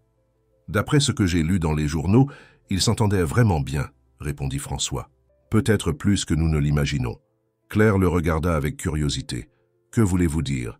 J'ai continué à lire les journaux après vous les avoir montrés. Il y a des entrées qui suggèrent que les sentiments de mon grand-père pour votre mère étaient profonds. Mais il a toujours respecté son engagement envers votre père. « Waouh !» murmura Claire, absorbant l'information. Cela explique pourquoi elle a été si bouleversée quand elle a appris son départ. Je me souviens qu'elle a pleuré pendant des jours, même sans jamais m'avoir beaucoup parlé de lui. C'est presque comme si l'univers essayait de compléter une histoire qui a commencé avec eux, réfléchit François. Vous croyez à cela? Au destin? Je n'y croyais pas, admit François. J'ai toujours pensé que nous construisions notre propre chemin à travers des décisions et du travail acharné. Mais certaines coïncidences sont difficiles à expliquer, seulement comme du hasard. Claire se tourna pour lui faire face directement. Comme le fait que vous décidiez de vous échapper vers exactement le quartier où je travaille, et d'utiliser une phrase qui était spéciale pour nos familles? Exactement. Peut-être y a-t-il des forces que nous ne comprenons pas entièrement? Concéda Claire. Mais nous avons tout de même des choix à faire dans le présent. Destin ou non, ce qui importe est ce que nous faisons avec les opportunités qui se présentent. Et que voulez-vous faire avec cette opportunité spécifique? Demanda François, sa voix douce mais intense. Claire respira profondément, comme si elle rassemblait son courage. Je veux explorer ce qui peut exister entre nous, François. Sans hâte, avec les yeux ouverts sur les défis. Nos mondes sont très différents et ce serait naïf de l'ignorer. Mais peut-être, dit-il doucement, prenant sa main pour la première fois, que c'est précisément ce qui rend cela si précieux. Claire ne retira pas sa main. Au lieu de cela, elle entremêla ses doigts avec les siens et ils restèrent. Ainsi, contemplant Paris s'étendant devant eux, deux mondes commençant à fusionner en un seul. Comme son grand-père